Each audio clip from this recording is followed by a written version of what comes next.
Student, let's start our chapter 9 which is data handling.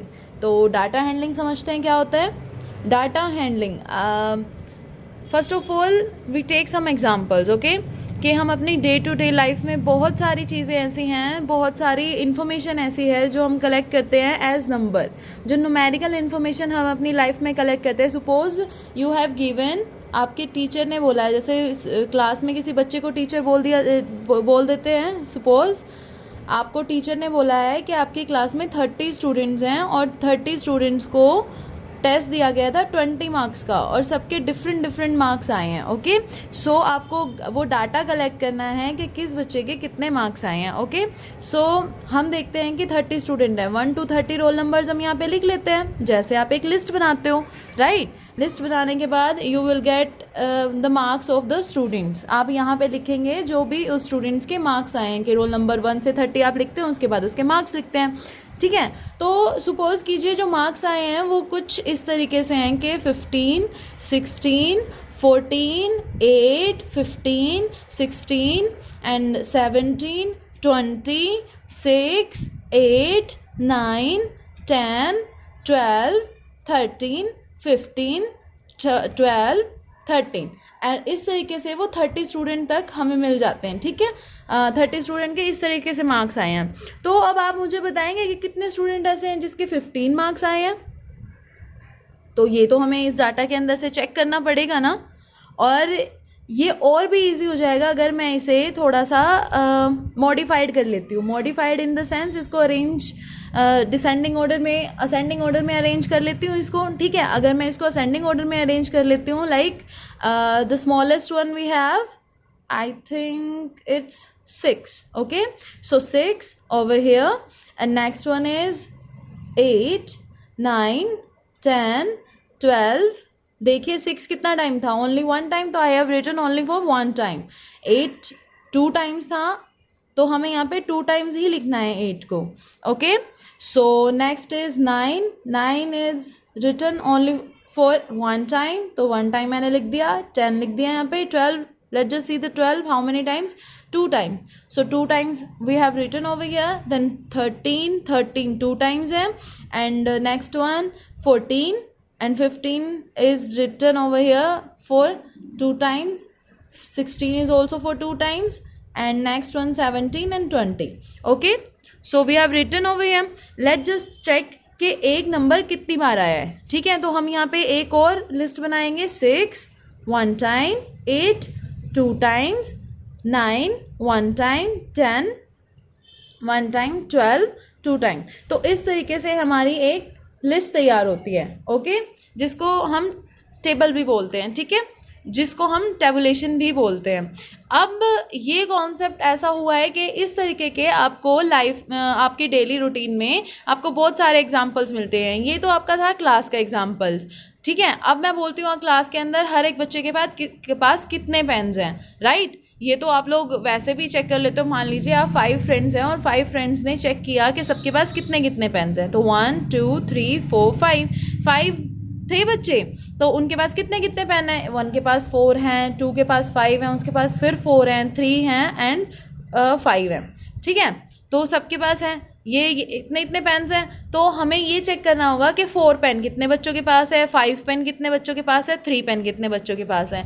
तो यहाँ बनती है हमारे पास 1 2 3, कितनी सारी अरेंजमेंट्स बन जाती है। तो इसी अरेंजमेंट को बहुत ईजी करने के लिए हम पढ़ते हैं डाटा हैंडलिंग, ओके, कि हमें ये पता करना हो कि क्लास में 14 मार्क्स कितने बच्चों के आए हैं, तो हम इसको बहुत इजी तरीके से इस तरह से टेबुलेशन में क्रिएट कर सकते हैं और हमें ये पता चल जाएगा कि कितने बच्चों के मार्क्स आए हैं। 6 मार्क्स कितने बच्चों के आए हैं, 8 मार्क्स हैं वो कितने स्टूडेंट्स को मिले हैं, ओके। सो इसमें कुछ टर्म्स आती हैं, लेट जस्ट अंडरस्टैंड दोस टर्म्स फर्स्ट। हम पहले उन टर्म्स को समझ लेते हैं। डाटा हैंडलिंग है तो फर्स्ट ऑफ ऑल हमें पता होना चाहिए व्हाट इज़ डाटा। डाटा होता है कि कोई भी किसी भी चीज़ के बारे में जब हम कोई इन्फॉर्मेशन मिलती है, सपोज हमने कहा था कि हमें मार्क्स के बारे में बात करनी है यहाँ पे, तो जो मार्क्स हमें मिले हैं दिस इज़ डाटा, ठीक है। जो ये जो चीज़ें हैं, ये वाला जो चीज़ मिलेगा हमें, the information we have to tabulate, हमें जो इन्फॉर्मेशन है वो जो टेबुलेट करनी है, दैट इज़ आवर डाटा, ठीक है। और जब तक हम इसे असेंडिंग ऑर्डर में नहीं लिख लेते हैं तब तक ये हमारा क्या रहेगा, raw data.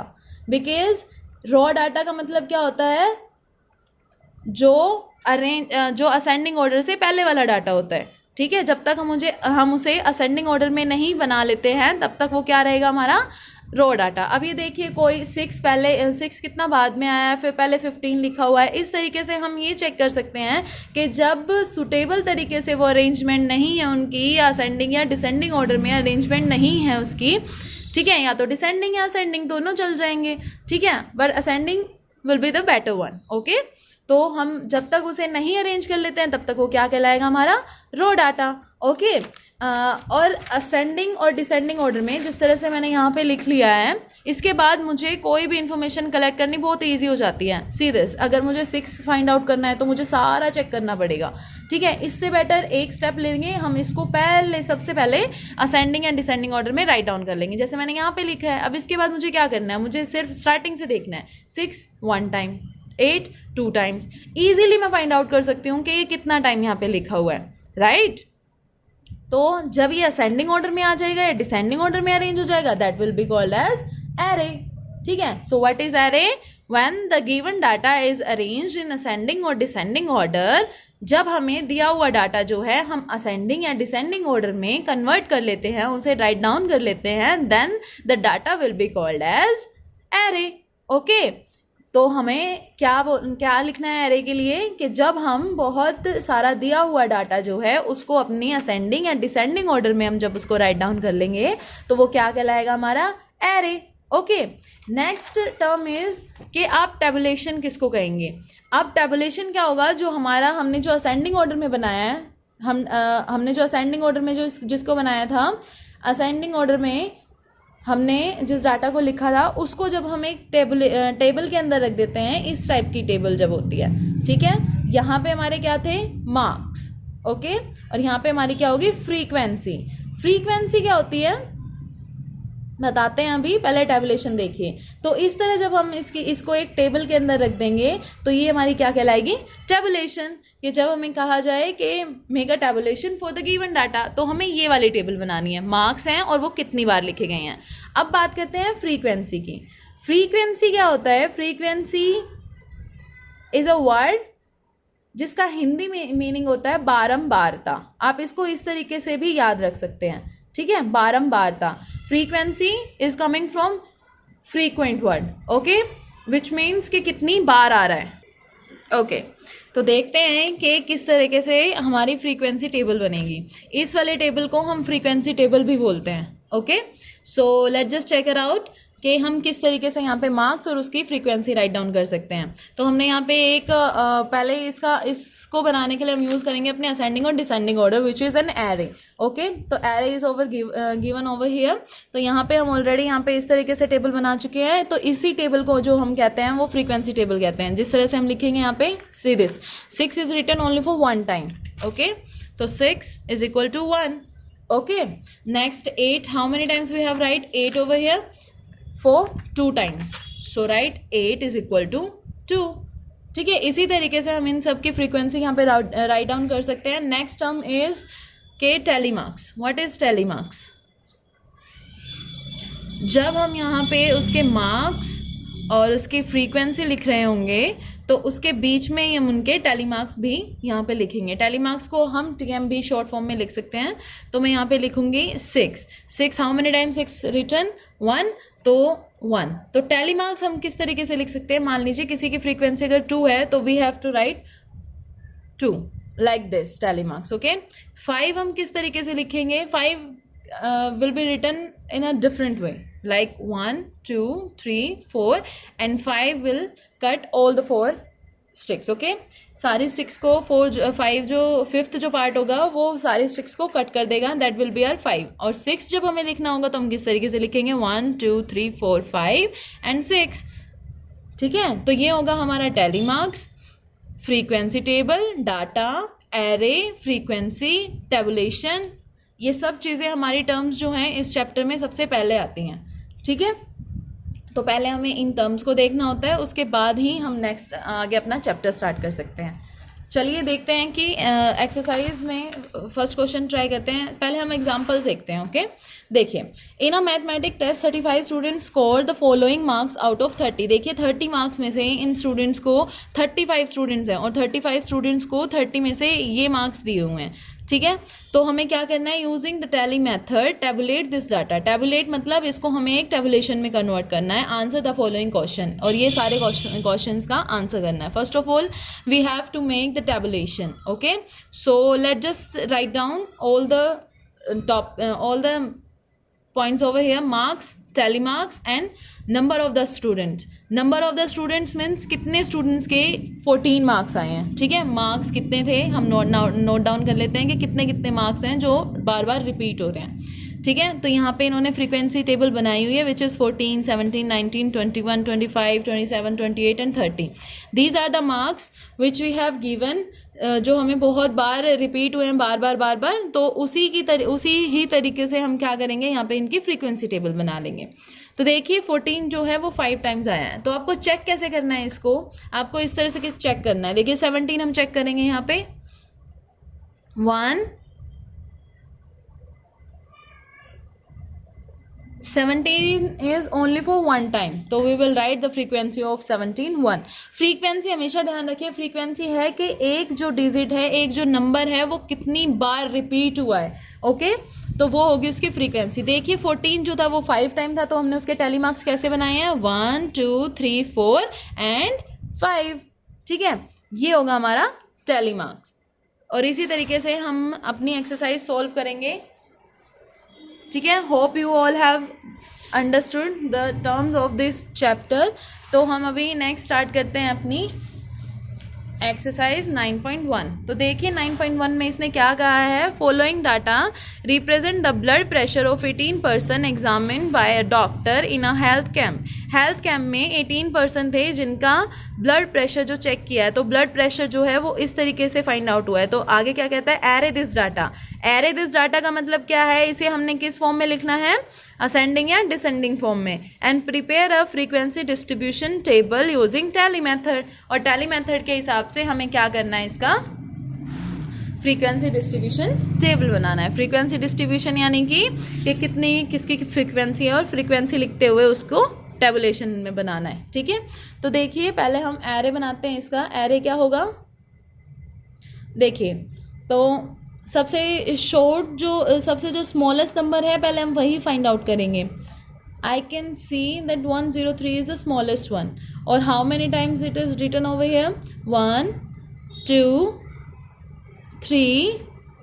3 times। okay, 103 3 times I have written।